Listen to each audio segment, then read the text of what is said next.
বাঙালিদের সবচেয়ে বড় উৎসব দুর্গোৎসব। পদ্মার এপারে জৌলুস যতটা, ওপারের ভক্তিও ততটাই। বাংলাদেশে ক্ষমতায় আসার পর ইউনূস বলেছিলেন সংখ্যালঘুদের নিরাপত্তার দিকটি যত্ন সহকারে বিবেচনা করা হবে। জাতীয় মন্দির ঢাকেশ্বরীতে বৈঠক করেছেন হিন্দুদের সঙ্গে। জামায়াত আমির তিনিও আশ্বাস দিয়েছিলেন, কিন্তু দুর্গাপুজো এলে বাংলাদেশে মূর্তি ভাঙচুরের ঘটনা বেড়ে যায়। তখন আবার এদের খুঁজেই পাওয়া যায় না। আর এই ঘটনা হচ্ছে সেই দেশভাগের পর পূর্ব পাকিস্তান আমল থেকে। হয়েছে হাসিনার সময়ও।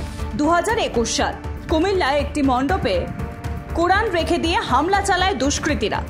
হামলায় আগুন ছড়িয়ে পড়ে গোটা বাংলাদেশের বিভিন্ন পুজো মণ্ডপে। বিবিসির প্রতিবেদন অনুযায়ী কমপক্ষে 7 জন খুন হন। হামলা এবং অগ্নিসংযোগ হয় হিন্দুদের বাড়িঘর এবং দোকানপাটেও।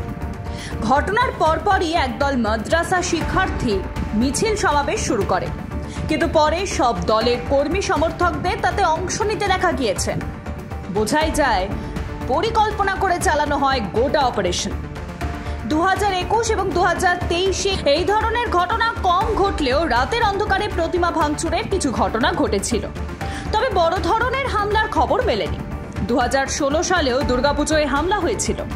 4 জন নিহত এবং কমপক্ষে 60 জন আহত হন।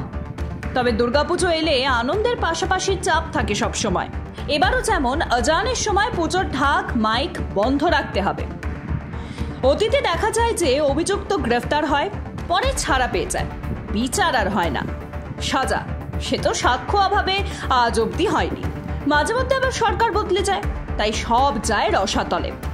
সরকার তো এর বিরুদ্ধে আগে ভাগে ব্যবস্থা নিতে পারত। সবকিছু হয়ে যাওয়ার পর লোক দেখানো ব্যবস্থা নিয়ে তো কোনো লাভ নেই। প্রশ্ন উঠতেই পারে সেই বিষয়ে। এবার আবার পুজোয় জোর করে টাকা আদায়, পুজো করতে দেওয়া হবে না, মূর্তি ভাঙচুরের ঘটনা শুরু হয়েছে গোটা বাংলাদেশ জুড়ে।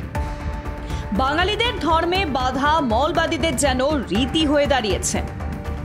Bureau report, Ritam Bangla.